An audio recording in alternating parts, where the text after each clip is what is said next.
রাসূলুল্লাহ বসে আছেন, বাহরাইন থেকে বিভিন্ন এলাকা থেকে গনিমতের মাল আসছে, যাকাতের সম্পদ আসছে, স্তূপ হয়ে গেছে। ওপাশ থেকে রসুল এখানে বসা দেখা যায় না, এত সম্পদ। দুই হাতে গরিবদের মধ্যে বিতরণ করছেন, শুনতেছেন কথা? দুই হাতে বিতরণ করতেছেন। জোহরে রক্ত হয়ে গেল, জোহর পড়লেন, বিতরণ করছেন। আসরে রক্ত হয়ে গেছে, আসরের নামাজ পড়ে যায় নামাজটা ঝাড়া দিলেন, মনে হলো যেন কিছু ময়লা টয়লা পড়েছিল, ঝাড়িয়ে জুড়ে শেষ। ঘরের মধ্যে প্রবেশ করে বলছেন, আয়েশা, সারাদিন খুব পরিশ্রম করেছি, আমি খুব ক্লান্ত এবং ক্ষুধার্ত, কোনো খাবার আছে কি? হযরত আয়েশা বলছেন, ইয়া রাসূলুল্লাহ, আল্লাহর কসম, আয়েশার ঘরে পানি ছাড়া কোনো খাবার নাই। এই হলো বিশ্বনবী, মানুষের দুয়ারে দুয়ারে খাবার পৌঁছে দিয়েছে। আর সোনার মানুষ তৈরি করে গেছেন, রাষ্ট্র তৈরি করলেন, বেকার ভাতা দিলেন, বৃদ্ধদের ভাতা দিলেন, খাবারের অভাব নাই, পড়ার অভাব নাই, চুরি নাই, ডাকাতি নাই, রাহাজানি নাই, মানুষ দরজা খুলে ঘুমাবার সুযোগ পেয়েছে। এর নাম ইসলাম। চিল্লা বলার নাম কি? এটাই ইসলাম। সেই আল্লাহর আইন, দাঁড়াও, সেই আল্লাহর আইন তোমরা যাতে না চাইতে পারো, সেই জন্যই তৈরি হয়েছে জেএমবি। আল্লাহর আইন যাতে না চাইতে পারো, সেজন্য জেএমবি তৈরি হলো। সব বদনাম টুপিওয়ালা দাড়িওয়ালাদের। আল্লাহর আইন চাই, এটি একটি স্লোগান, কারণ আল্লাহর আইন হলেই তো শান্তি আসবে। সেই শান্তি যাতে না হতে পারে, সেজন্য কিছু লোককে নামায় দেওয়া হলো অস্ত্র নিয়ে বোমা মারার জন্য। আর বোমার সাথে সম্পৃক্ত যারে ধরলো, অগ্নি পত্রিকা লেখা আরম্ভ করলো, জামাত কানেকশন। কি কানেকশন? সাংঘাতিক কানেকশন। এই যে সন্ত্রাসীরা ধরা পড়ছে, ওর দাদা জামাত ইসলামীর একজন রোকন কর্তৃক প্রতিষ্ঠিত মসজিদের সামনে দিয়া 1973 সনের 12 এপ্রিল হেঁটে গেছিল। জামাত কানেকশন। আব্দুর রহমানের বাড়িতে সূর্য দিগল বাড়ি সিলেট, আব্দুর রহমান যেখানে ছিল সেখানে গোলাম আজমের নামাজ শিক্ষা পাওয়া গেছে। মারাত্মক। এর থেকে বিপজ্জনক আর কি হবে? আমি বলেছি, গোলাম আজম সাহেবের নামাজ শিক্ষা বইয়ের মধ্যে যদি বোমা বানাবার কোন টেকনোলজি লেখা থাকে, গোলাম আজমকে গ্রেফতার করো, জামাত ইসলামীর সব গ্রেফতার করো। নামাজ শিক্ষা বই থাকলে যদি অপরাধ হয়, তাহলে বলতে হবে যে 2 মাস শেখ আব্দুর রহমান যে বাড়িতে বসে গোসল করেছিল যে সাবান দিয়া, সেই সাবান বানাইছে যে কোম্পানি, তারাও গ্রেফতার করে। ওই সাবানের কোম্পানির সাথে তার ষড়যন্ত্র ছিল, তা নাহলে ওই সাবান ব্যবহার করলো কেন? শয়তানি গাইছ। জামাত ইসলামী দাঙ্গাবাজ আর বোমাবাজি করবে কেন? দুঃখটা কি? জামাত ইসলামী কোন কসুরি পানা? জামাত ইসলামী কসুর পাতার পানি?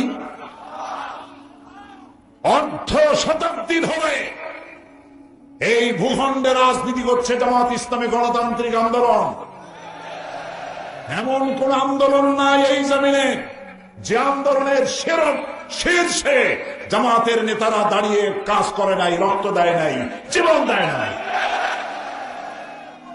জামাত ইসলামীর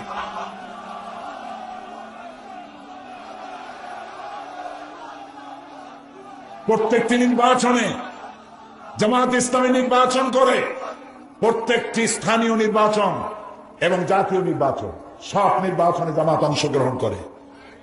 জামাত গণতন্ত্রে বিশ্বাসী এবং নির্বাচন করে পার্লামেন্টে তাদের সম্মান সূচক অবস্থান আছে, তাদের মন্ত্রী আছে। এই মন্ত্রীরা যখন বিদায় হবে, সিসিটিভি দিয়ে মাইক্রোস্কোপ যন্ত্র দিয়ে তালাশ করে দেখবে একটা পয়সা তহবিল তসরুফ আত্মীয়করণ দুর্নীতি স্বজন প্রীতি আছে নাকি দেখো।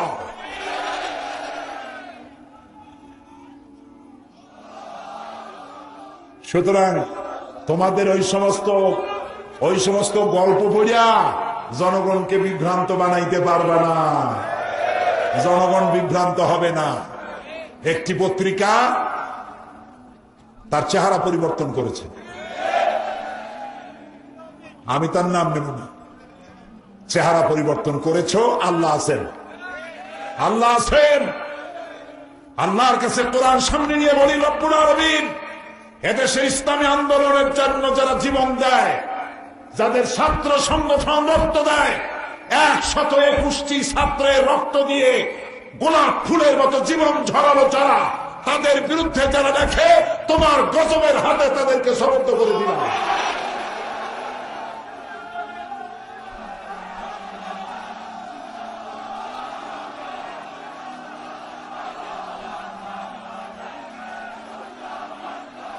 শাস্তি দেওয়ার জন্য আল্লাহ যথেষ্ট। আলহামদুলিল্লাহ বলেন, শাস্তি দেওয়ার জন্য আল্লাহ যথেষ্ট। তবে আরেকটা কথা মনে রাখবেন, কাগজের আগুন দিয়া ভাত রান্না তো দূরের কথা, চাও গরম করা যায় না।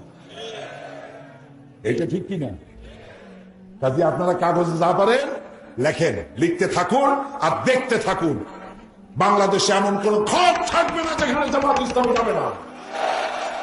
সমস্ত ঘরে ঘরে পৌঁছে যাবে, কারণ জামাত ইসলামী দাওয়াত দেয় আল্লাহর কোরআনে। যারা জামাত ইসলামীকে মাওলানা মওদুদীর আন্দোলন বলে, তারা বেয়াদব। আমরা মওদুদীর মুরিদ নই। মাওলানা মওদুদী আমাদের কোন ফেকার ইমাম নন। কাজে আপনি বলবেন আর পাগল বানাবেন মানুষগুলারে, সব আপনার মুরিদ হয়ে যাবে, মনে করছেন সব পাগল হয়ে গেছে মানুষ। এত সহজ নয়। প্রিয় ভাই, সব উচিত ছিল সরকার এত বড় সাফল্য, র্যাবের এত বড় সাফল্য, প্রাণ ভরে দোয়া করুন র্যাবের জন্য। র্যাবের সন্তানগুলি সোনার সন্তান, আমার দেশের গৌরব, আমার দেশের অহংকার। র্যাবকে আল্লাহ তাআলা দীর্ঘজীবী করুন। তারা এই দেশের দুশ্মন গুলারে ধরলো, একটা ধন্যবাদ জানাইতে পারলেন না। সন্ত্রাসী ধরছে, নাটক। সন্ত্রাসী জেলে দিয়েছে, নাটক। আব্দুর রহমানের ধরছে, নাটক। বাংলা বাইরে ধরছে, এটাও নাটক।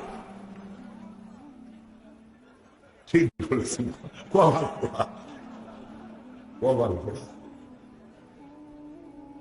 গোটা জাতি আনন্দে উদ্বেলিত। শয়তান সব ধরা পড়ে গেছে, আলহামদুলিল্লাহ। আল্লাহ ধরাই দিবে। সেজন্য বলছি, জামাত ইসলামের কোন দুঃখ নাই যে মার দাঙ্গা করে তারা ইসলামী আন্দোলন করবে। কারণ দাঙ্গা করে, মারধর করে, গোপন আন্দোলন করা জামাত ইসলামী নিজেদের জন্য হারাম মনে করে। জামাত ইসলামের গঠনতন্ত্র পড়ুন। গঠনতন্ত্রের মধ্যে লেখাই আছে, বিপর্যয় সৃষ্টি করা, ফাসাদ সৃষ্টি করা অথবা সন্ত্রাস সৃষ্টি করা কোন অনুমতি জামাতের কোন নেতা কর্মীর নাই। কোরআন যেটা বলে, হাদিস যেটা বলে, সেটাই আমাদের একমাত্র উদ্দেশ্য। প্রিয় ভাই সব, সুতরাং আল্লাহ তাআলার বিধান জমিনে কায়েম হলেই শান্তি আসবে, এছাড়া শান্তি আসবে না। আল্লাহর আইন। বাংলা ভাই আর ওই সিদ্দিকুল্লাহ, বাংলা তো বলতে চাই নাই, সিদ্দিকুল্লাহ আর ওটার নাম কি, শেখ রহমান, একজন পীর সাহেব, আমি নাম বলবো না, নাম নেব, কয় যে এই আব্দুর রহমানের সাথে জামাত ইসলামের নারীর সম্পর্ক আছে, ওর জামাতের রকম। আমি বলছি, হুজুর আপনি যদি এতই গোপন খবর রাখেন, তাহলে পীরগিরি ছাড়িয়ে দিয়া বাংলাদেশের গোয়েন্দা বিভাগে চাকরি করেন, জনগণের উপকার হবে। আপনি রহমানের সাথে জামাতের সম্পর্ক খুঁজে পাইলেন, আর সে যে আওয়ামী লীগের দুলাভাই তা আপনি কইতে পারলেন না। কত টাকা পেয়েছেন? ভারতের দালাল, আওয়ামী লীগের বিটি, পীর নামের কলঙ্ক।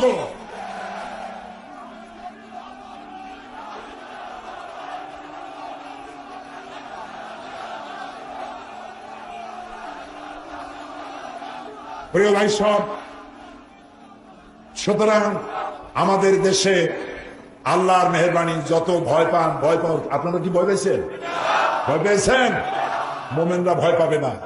এই দেশ ইসলামের পথেই আগাবে ইনশাআল্লাহ। এবং সেই ইসলাম কোরআনের ওই ইসলাম এই শাইখ রহমানরা যেটা করেছে এটা ইসলাম নয়, এটা শয়তান। ওটা কি? শয়তান। ওদের উপরে লানত হোক। আল্লাহকে বলি, আল্লাহ এদেরকে যারা সাহায্য করে, এদের যারা মদত করে, এদের যারা পরামর্শ দিয়েছে, অস্ত্র সাপ্লাই দিয়েছে, সবগুলোকে গোটা জাতির সামনে উলঙ্গ করে দাও। বলেন আমিন।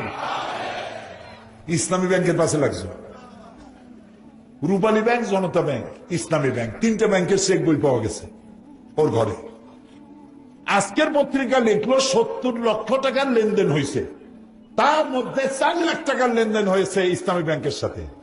আর সব দোষ নন্দ ঘোষ, ওই দুইটার ব্যাপারে কোনো দোষ নেই। এখন কোন টাকাটা চুরির টাকা, কোনটা ডাকাতির টাকা, কোনটা ছিনতাইয়ের টাকা, এটা ব্যাংকের বোঝার ক্ষমতা আছে? তারপরেও আমরা বলবো, যদি সত্যিকারের অপরাধী কেউ হয়, অপরাধী ধরা হোক, শাস্তি দেওয়া হোক।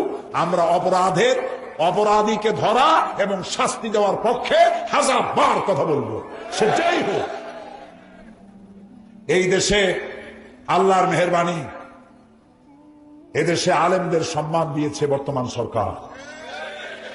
আব্দুর রহমানকে ধরার পরে প্রধানমন্ত্রী বক্তব্য রেখেছেন জাতির উদ্দেশ্যে। তিনি বলেছেন, শরিক দলের ইসলামী দলগুলো এবং বাংলাদেশের সমস্ত আলেম, মসজিদের ইমাম, মাদ্রাসার শিক্ষক এই সন্ত্রাসের বিরুদ্ধে বক্তৃতা করেছে, রাস্তায় রাস্তায় মিছিল করেছে। আমি তাদেরকে ধন্যবাদ জানাই। প্রধানমন্ত্রী ধন্যবাদ জানাইছেন আলেমদেরকে, আমি আলেমদের পক্ষ থেকে প্রধানমন্ত্রীকে ধন্যবাদ জানাই। এখানে মাদ্রাসা শিক্ষকদের ফাজেল আর কামেলের মানের যে বিষয়টি আছে, ইনশাআল্লাহ মেয়াদকালের মধ্যেই ফাজেল কামেলের মান হয়ে যাবে ইনশাআল্লাহ। কাজে চিন্তার কোনো কারণ নাই। ওই যে 14 গোষ্ঠী এক জায়গায় হয়েছে, কয় গোষ্ঠী? 14 গোষ্ঠী। এক গোষ্ঠী বাদ দিলে 13 খান সাইনবোর্ড, 13 খান সাইনবোর্ড। সারা দেশে 1.5 লক্ষ ভোটও নাই, 1.5 লক্ষ ভোটও নাই। এই নেতারা যখন কোন জায়গায় যায়, ওই 13 খান সাইনবোর্ড যখন কোন জায়গায় যায়, শুধু মঞ্চের ছবি দেখানো হয়, জনগণের ছবি দেখাবার মতো না, কারণ শ্রোতার চাইতে বক্তা বেশি। স্পষ্ট কথা, ওরা এই সব বামপন্থীরা, এই 13টি দলের নেতারা তাদের নিজের জন্মভূমিতে নির্বাচনে দাঁড়ান। আমি চ্যালেঞ্জ করেছি পার্লামেন্টে, চ্যালেঞ্জ করেছি পল্টনে, চ্যালেঞ্জ দিয়ে গেলাম সিলেটের আজকের মাহফিলে।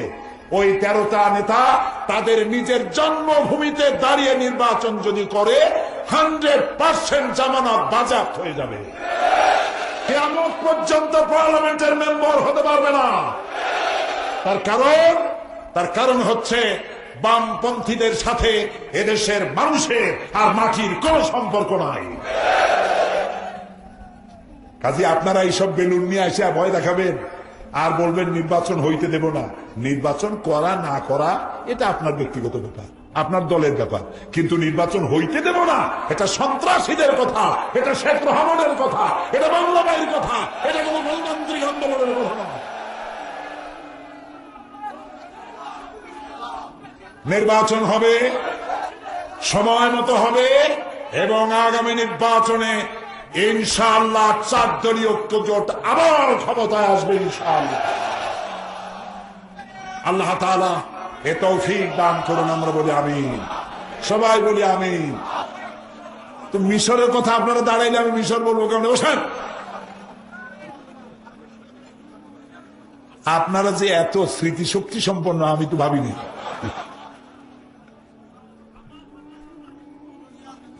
আচ্ছা, নীল দরিয়ার দেশে একটু জিকির করেন, সুবহানাল্লাহ, আলহামদুলিল্লাহ।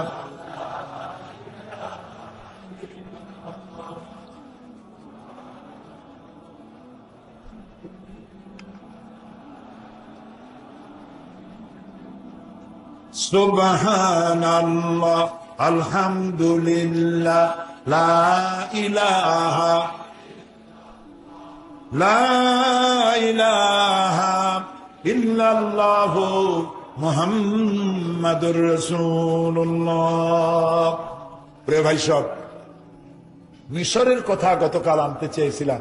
আল্লাহ তাআলা যারা জুলুম করে, মানুষের উপর নির্যাতন করে, তাদের শাস্তি কেমনে দেয় আমার চোখ দিয়ে দেখে আসছে, চোখ দিয়ে দেখে আসছে। পৃথিবীর বহু দেশ আল্লাহ দেখাইছেন, 4টি মহাদেশের অন্তত অর্ধ 17 বেশি দেশ আল্লাহ দেখাইছেন, আলহামদুলিল্লাহ। মিশর যাওয়া হয়নি। গত বছর মিশর জামিউল আজহার থেকে দাওয়াত এলো, সম্মানজনক দাওয়াত পাইলাম, আলহামদুলিল্লাহ। জামিউল আজহার বিশ্ববিদ্যালয়ের ছাত্র ছাত্রীদের সংখ্যা 2.5 লক্ষ। হাজারো সভ্যতার লালন ভূমি মিশর। যখন প্লেনে গিয়ে নামলাম, এয়ারপোর্টে নামার পর দেখি বিশাল সাইনবোর্ড, লেখা আছে উদখুলুল মিসরা ইনশাআল্লাহু আমিনিন। সূরা ইউসুফ। মিশরে প্রবেশ করো, আল্লাহ চাইলে নিরাপত্তা প্রদান করা হবে, নিরাপত্তায় থাকবা। কোরআনে কারীমের আয়াত। আমার সফর ছিল 5 দিন। আমি ওদেরকে বলে দিলাম যে আমারে শুধু একটু ঘুমাবার সময় দিও রাত্রে, আর যত পারো আবার আসতে পারবো কিনা জানি না, তবে মিশরের উল্লেখযোগ্য জায়গাগুলি সব দেখাইতে হবে। এটা মুসা আলাইহিস সালামের দেশ, ইউসুফ আলাইহিস সালামের দেশ, ইলিয়াস আলাইহিস সালামের দেশ, সালেহ আলাইহিস সালামের দেশ, হারুন আলাইহিস সালামের দেশ, হযরত লোকমানের দেশ, ইব্রাহিম আলাইহিস সালামের শ্বশুর বাড়ি। সুবহানাল্লাহ। আল্লাহ তাআলা দয়া করে নিলেন, আর আমি যে দেখি সব প্রোগ্রাম বানানো। প্রথম দিনেই আমাকে নেওয়া হলো জামিউল আজহারে। সেখানে ঢোকার আগেই এক মাজার পেলাম। এটি হচ্ছে বুখারী শরা আইনি লিখেছেন যিনি, আল্লামা বদরুদ্দিন আইনি রহমতুল্লাহ আলাইহি। তার কবরের কাছে গিয়ে সালাম পেশ করলাম। এরপরে কবর পেলাম মাজার হযরত ইমাম শাফি রহমতুল্লাহ আলাইহি। তারপরে ইমাম ওয়াকি, হযরত ইমাম শাফির উস্তাদ ইমাম ওয়াকি রহমতুল্লাহ আলাইহি। তারপরে মাজার পেলাম হযরত জালালউদ্দিন সৈয়দী রহমতুল্লাহ আলাইহি। জালালাইন শরীফের 2 জালালাইনের 1 জালাল। শাইখুল আজহারের সঙ্গে দেখা হলো, আলোচনা হলো। তারপরে হযরত আমর ইবনে আস রাদিয়াল্লাহু তাআলা আনহু যিনি মিশর দখল করেছিলেন, তার মসজিদ ভিজিট করলাম। সেই সময় তিনি মসজিদ বানিয়েছেন, সেই মসজিদ এখনো আছে, যার ভেতরে নামাজ পড়তে পারে 1 লক্ষ লোক। খতমে কোরআনের রাতে, তারাবির রাত, রমজান মাসে খতমে কোরআনের রাতে বারান্দা টারান্দা রাস্তাঘাট ভর্তি হয়ে প্রায় 5 লক্ষ লোকের সমাবেশ হয়। মোনাজাত করেন শেখ জিবরিল। আমি শুনে তো অবাক, জিবরাইল আলাইহিস সালাম আসে এখানে? কয় যে না, শেখ জিবরিল ওনার না, এরকম আজিব নাম শুনিনি আমি এর আগে। আমি তার ক্যাসেট চাইলাম, তিনিও তার সাথে মোনাজাতে অংশগ্রহণ করার জন্য এত লোক এখানে হবে। পরের দিন চলে গেলাম বুহায়রা কারুন দেখার জন্য, সূরা কাসাস। মুসা আলাইহিস সালামের কথা যে আল্লাহ কত বলছেন কোরআন শরীফে, সব থেকে বেশি বলেছেন মুসা আলাইহিস সালামের কথা। সুবহানাল্লাহ। মুসা আলাইহিস সালামকে আল্লাহ তাআলা বলছেন, মুসা তুমি ভয় পাও, আমি তো তোমারে আমার জন্য বানাইছি। সুবহানাল্লাহ বলেন। ও মুসা, তোমারে আমি আমার জন্য বানাইছি। সুবহানাল্লাহ। জি। তারপরে বুহায়রা কারুন, কারুনের বাড়ি ঘর যেখানে ছিল, মুসা আলাইহিস সালামের উপর তহমাত দিয়েছিল, যাকাত দিতে রাজি হয় নাই, আল্লাহরে মানতে রাজি হয় নাই, আল্লাহ গজব দিলেন। ওর সম্পদ ছিল কত? কোরআন শরীফ বলছে যে তার সম্পদের যেসব সিন্ধুকের সম্পদ ছিল, ওই সম্পদের চাবি বহন করত শক্তিশালী বহু লোক, অনেক উট এই চাবিগুলি বহন করত। আর সম্পদ ছিল যে এরিয়া নিয়া, সেটা ছিল 54,000 একর জমি। 54,000 একর। এই 54,000 একর জমিন আল্লাহ তাআলা গজব দিলেন, ধসাই দিলেন। সেখানে গিয়ে দাঁড়ালাম, আল্লাহর গজবের নিদর্শন দেখলাম। শুধু পানি আর পানি, সমুদ্রের মতো, সামনে ডানে বামে কিচ্ছু দেখা যায় না, শুধু পানি আর পানি। আল্লাহ আছেন না? আছেন না? সুবহানাল্লাহ, চোখে দেখে আসছি। এরপরে পরের দিন আমার প্রোগ্রাম হলো তুরে সায়না, মুসা আলাইহিস সালামের সাথে আল্লাহ যেখানে কথা বলছে। আল্লাহু আকবার। জীবনের বড় স্বাদ ছিল, আল্লাহ কথা বলছেন যেই জায়গায়, সেই জায়গাটা দেখা। আল্লাহ দয়া করে নিয়ে গেলেন। এটা কায়রো থেকে প্রায় 500 কিলোমিটার দূরে। সকালবেলায় নাস্তা করি, নাস্তা সাথে নিয়ে রওনা করলাম সুয়েজ খালের তলা দিয়া। জোহরের রক্তে পৌঁছে গেছি তুরে সায়না। সাইন দেখা গেল, তুরে সায়না শুরু হয়েছে।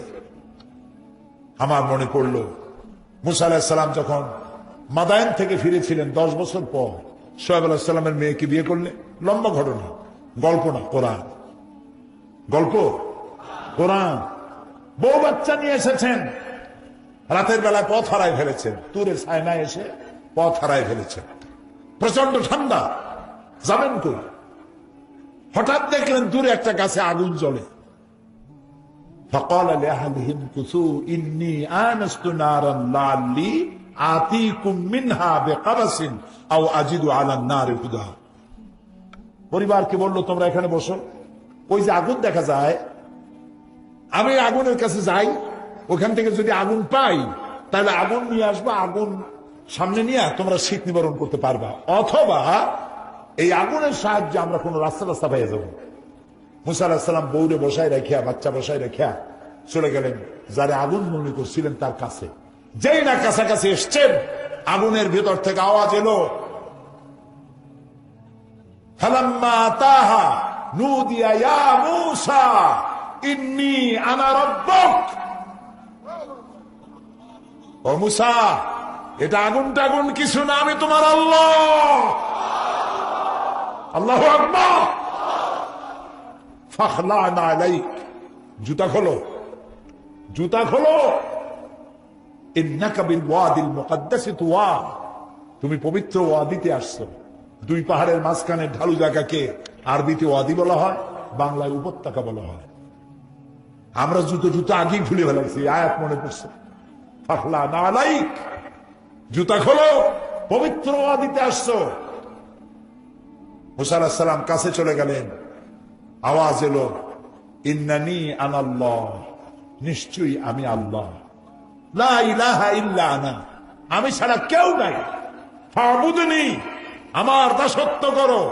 ওয়াকিমিস সালাতা লিযিকরি, আমার শরণার্থে নামাজ কায়েম করো। সেই গাছটার কাছে গেলাম। গাছ একটা আছে, কিন্তু আমি বিশ্বাস করতে পারলাম না যে ওই গাছটাই। আল্লাহ তাআলা খুব ভালো জানে। ওই গাছের মধ্যে দেখলাম চিঠিপত্র রেখে আসছে মানুষের আল্লাহর কাছে। ওখানে ইহুদিরা যায়, মুসা আলাইহিস সালাম তো ইহুদিদের নবী ছিলেন। খ্রিস্টান যায়, ইহুদি যায়, মুসলমান যায়। পাশাপাশি একটা মসজিদ আর একটা গির্জা একদম গায়ে লাগে। শত শত বাস যাচ্ছে, মানুষ গড়িয়া সমানে। পাশেই তুরে সায়না, তুর পাহাড়। ওইখানে 40 দিন ইতিকাফ করেছিলেন মুসা আলাইহিস সালাম। 40 দিন পরে তাওরাত পেলেন। পাহাড় এত উঁচা, পাহাড়ের উপরে উঠলে মেঘ থাকে নিচে। এই পাহাড়ে তিনি 40 দিন ইতিকাফ করেছিলেন। এই জায়গায় আল্লাহ যেখানে কথা বলেছিলেন দেখে জীবন ধন্য হলো, চক্ষু শীতল হলো। ফিরে এলাম কায়রোতে। এরপর পরের দিন সাথীদের বললাম এবার শয়তান দেখব। বুঝছেন তো, বড় শয়তান। মুসা আলাইহিস সালাম রে এত জ্বালাইছে, এই শয়তানটাকে দেখা দরকার। বিশাল মিউজিয়াম, 40 পাউন্ড ভেতরে প্রবেশ করার ফি। লন্ডনের পাউন্ড, মিশরিয়ান পাউন্ড।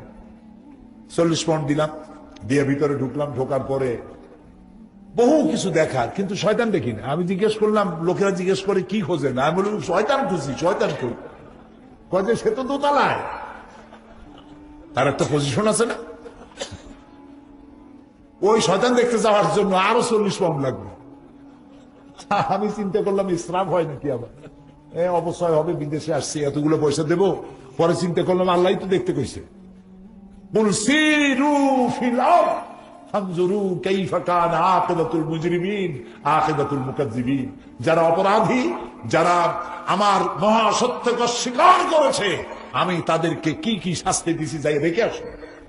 সিরু ফিল আরদ, আমার জমিন ঘোরো দেখো। আমি বললাম দাও পয়সা, আবারও দিল পয়সা। দোতলায় উঠা দেখি শয়তান শীতই শুয়ে আছে গ্লাসের বক্সের মধ্যে। ৩,৫০০ বছর আগের লাশ, ৩,৫০০ বছর আগের লাশ।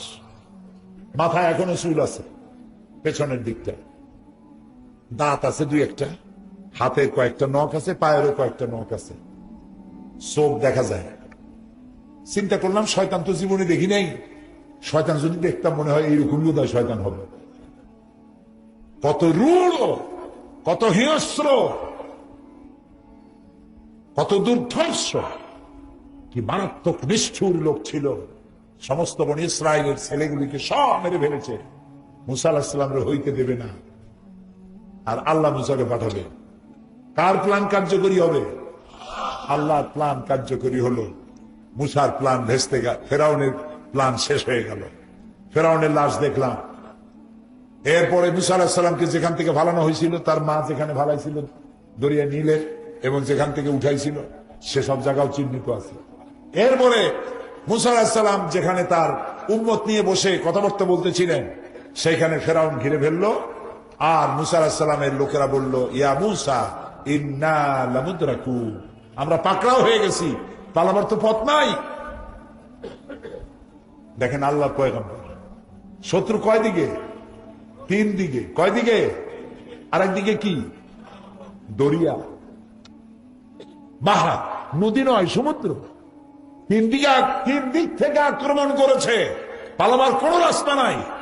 মুসা আলাইহিস সালাম বললেন, কাল্লা রব্বি সায়াহদিন, কখনো নয়, অবশ্যই আমার আল্লাহ আমাকে পথ দেখায় দিবেন। মুসা আলাইহিস সালাম তাকায় দেখলেন দরিয়ার মধ্যে ফাঁক হয়ে গেছে। পানি দরিয়ার নিচ থেকে শুরু করে পর্যন্ত উঁচা দেওয়াল, ওখানে নিচের থেকে শুরু করে পর্যন্ত দেওয়াল, মাঝখানে বিশাল রাস্তা, এপার আর ওপার। সুবহানাল্লাহ কবেন না? গল্প না কোরআন? কোরআন। মুসা আলাইহিস সালাম পাড়ি দিয়ে মাঝখানে গেছে, হাঁটিয়ে হাঁটিয়ে। ফেরাউন তার দলবল নিয়ে নেমে গেছে। যেই না মাঝখানে আসছে, ততক্ষণে মুসা আলাইহিস সালাম উপর চলে গেছে। আল্লাহ তাআলা তখন, তিনি তো কাপ আর নুনের মালিক,